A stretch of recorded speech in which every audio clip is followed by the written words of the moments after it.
To all those जिनका इस बार exam clear नहीं हो पाया, दुख हो रहा है। आई नो दुख हो रहा है, रोना आ रहा है, समझ में नहीं आ रहा है किसको बोलूँ। 4 दोस्त तो पास हो गए और मम्मी पापा से क्या बोलूँ। पढ़ाई तो की थी और शायद किसी लोगों ने नहीं भी की थी, और जिन्होंने की थी उनको तो और दुख हो रहा होगा कि पढ़ाई तो की थी यार, हो जाना चाहिए था पास, 1 नंबर से रह गया, 1 नंबर से। आई नो बहुत बुरा लगता है। एंड इस टाइम पे वापस उस जगह से उठ के वही सेम किताबें पढ़ना, वही सेम सिलेबस रटना, आई नो मुश्किल है, बहुत बहुत मुश्किल है। पता है, अपना लाइफ का एक एक्सपीरियंस बता रही हूँ। मेरा जब मैं पहली बार फेलियर मैंने देखा ना, सीए इंटर ग्रुप 2 में फेल हो गई थी। And the moment I saw कि मतलब पास नहीं है। एग्रीगेट में 6 नंबर से रह गया था एंड ऑडिट में 39 मार्क्स आए थे, सो पास नहीं था।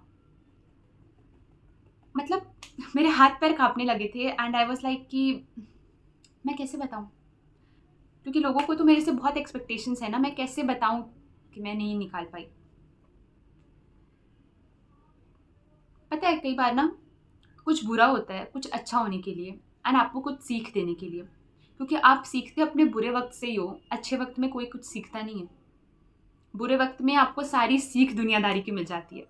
एंड शायद फॉर योर सोल ये ज़रूरी था सीखना कि फेलियर फेस कैसे करते हैं। मेरा फाउंडेशन एक अटेम्प्ट में निकल गया था, सीए इंटर का ग्रुप 1 भी एक अटेम्प्ट में निकल गया था।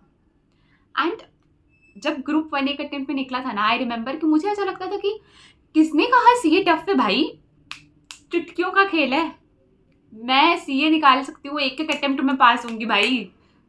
एंड शायद अगर मैं ग्रुप 2 फर्स्ट अटेम्प्ट में निकाल लिया होता ना मैंने, तो मैं अपने होश में ना रहती, मैं हवा में ही उड़ रही होती, मैं बहुत ओवर कॉन्फिडेंट हो जाती, शायद मेरे अंदर ईगो आ जाता, शायद मैं अपने ही फ्रेंड से ऐसे कहती फालतू लोग, मैं महान इंसान, मेरा तो एक एक अटेम्प्ट में निकल रहा है भाई, चीप पीपल्स, मैं बात नहीं करती।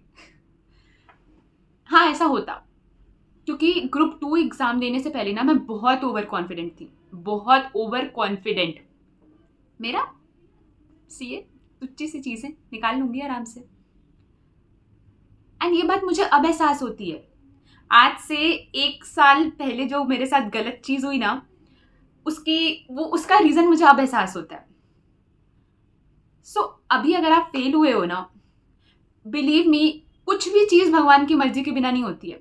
Everything is pre planned. हर चीज़, आप अगर पढ़ रहे हो ना, आप अगर नहीं पढ़ रहे हो, तो वो डायरेक्शन, वो हर चीज़ भगवान के द्वारा क्रिएट की गई है। Everything is pre planned. एक पत्ता भी भगवान के मर्जी के बिना नहीं हिलता। सो अगर आप इस टाइम पे पास नहीं हुए हो, चाहे कोई भी फलाना ढिमकाना रीजन हो, वो भगवान के द्वारा प्री प्लान्ड है।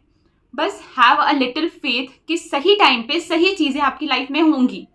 अगर अभी आप हार मान गए, देखो भगवान जी आपको क्या सिखाना चाहते हैं, पेशेंस। हो सकता है किसी को भगवान जी ये सिखाना चाह रहे हो कि भाई देखो बुरे वक्त में तुम्हारा कौन साथ साथ है। हो सकता है किसी को भगवान जी ये सिखाना चाह रहे हो कि भाई अभी तो तुमने ऑडिट इतने अच्छे से पढ़ा ही नहीं था, लेकिन तुमको तो फ्यूचर में एक बहुत बड़ा ऑडिटर बनना है, लेकिन अभी मैं तुम्हें पास तो करा देता, लेकिन क्योंकि तुम्हें ऑडिट की इतनी अच्छी सी नॉलेज नहीं है, इसलिए तुम एक काम करो, एक अटेम्प्ट और ले लो, तुम ऑडिट बहुत अच्छे से पढ़ लोगे, इसलिए तुम पास हो जाओगे, उसके बाद वो नॉलेज तुम्हारे काम आएगी फ्यूचर में एक बहुत अच्छे ऑडिटर बनने के लिए।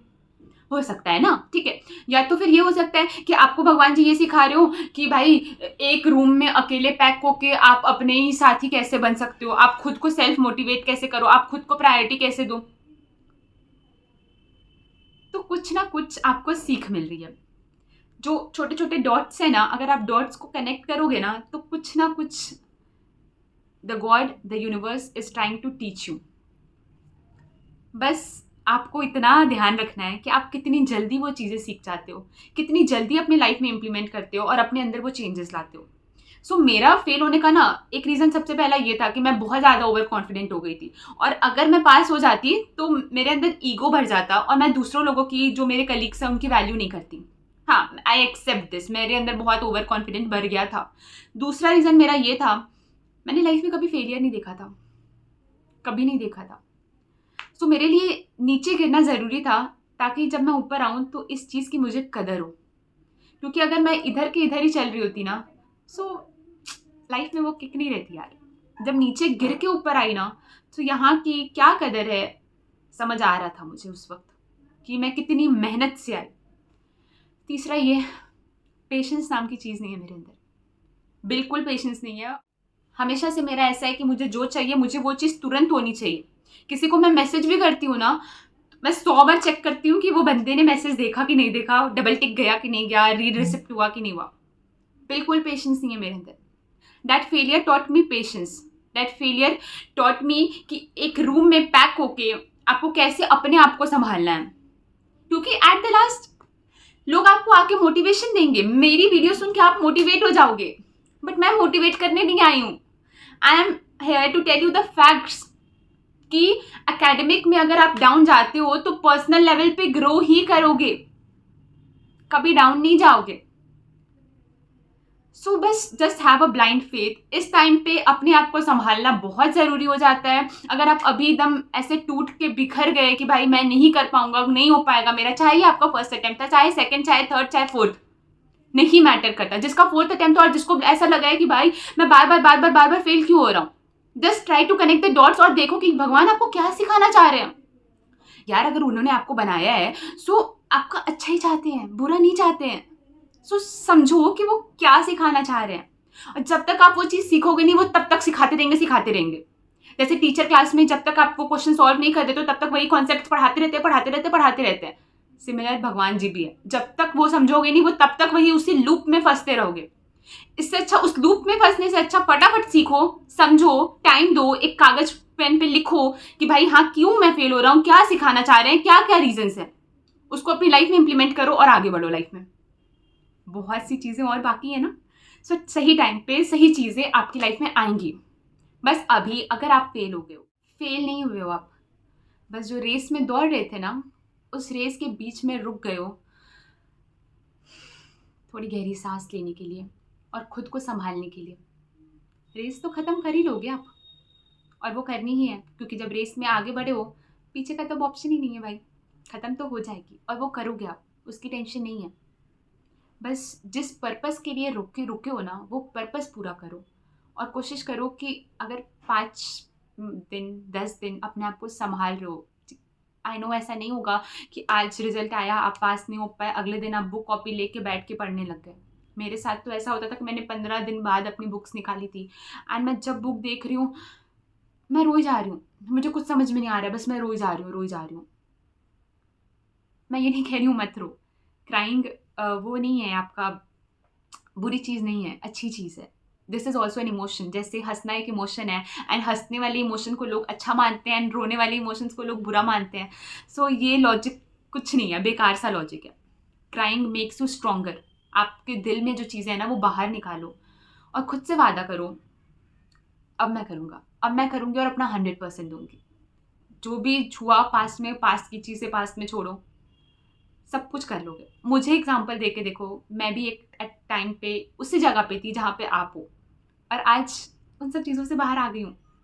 भगवान करे फाइनल में ना वो सब चीज़ें हूँ और मैं एक ही अटेम्प्ट में पास हो जाऊँ, बट हाँ मुझे इतना पता है कि मेरे लिए जो होता है बेस्ट होता है। बस ये स्लोगन रखो ध्यान, जो होता है मेरे लिए बेस्ट होगा, और बस मैं अपनी लाइफ को उतने अच्छे से पेंट नहीं कर पाऊंगी, इतने अच्छे से नहीं सजा पाऊंगी जितना वो भगवान सजा के दे देगा मुझे। तो मुझे उस पर विश्वास है, वो जैसे सजाएगा अच्छा सजाएगा भाई। सो रोना धोना 5 दिन 4 दिन 2 दिन कर लो, उसके बाद थोड़ा सा पार्टी वार्टी कर लो, थोड़ा घूम फिर आओ। जब तक यहाँ पे प्रेशर रहेगा तब तक कुछ नहीं पढ़ पाओगे, कुछ नहीं कर पाओगे। इस प्रेशर को खाली करो, हटा दो, लेट गो करो, और वापस से गेयर अप कर लो पढ़ने के लिए। ठीक है, all the best for your next attempt. And जिसका निकल गया तो उसके लिए तो बहुत सी खुशियाँ हैं, एंड जिसका नहीं निकला उसके लिए और डबल खुशियाँ हैं। ठीक है, क्योंकि आपको और कुछ सीखने को भी मिल रहा है। उनको तो सीए की नॉलेज मिल रही है ना, आपको तो सीए की नॉलेज के साथ साथ पर्सनल लाइफ में ग्रो कैसे करना है उस चीज़ की भी नॉलेज मिल रही है। उनको भी वो नॉलेज मिलेगी पर्सनल लाइफ में ग्रो कैसे करना है, शायद जॉब के टाइम पे मिल जाए, हो सकता है ना। तो आपको वो चीज़ अभी मिल गई, तो जो स्ट्रगल वो बाद में करेंगे वो स्ट्रगल आप पहले कर रहे हो।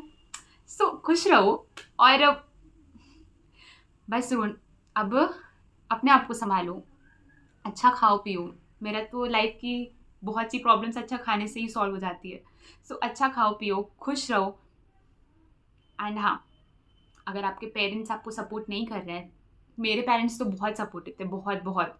मतलब वो मुझे समझाते थे कि कोई बात नहीं, पास नहीं हुई, बट कई लोगों के पेरेंट्स नहीं समझ पाते हैं।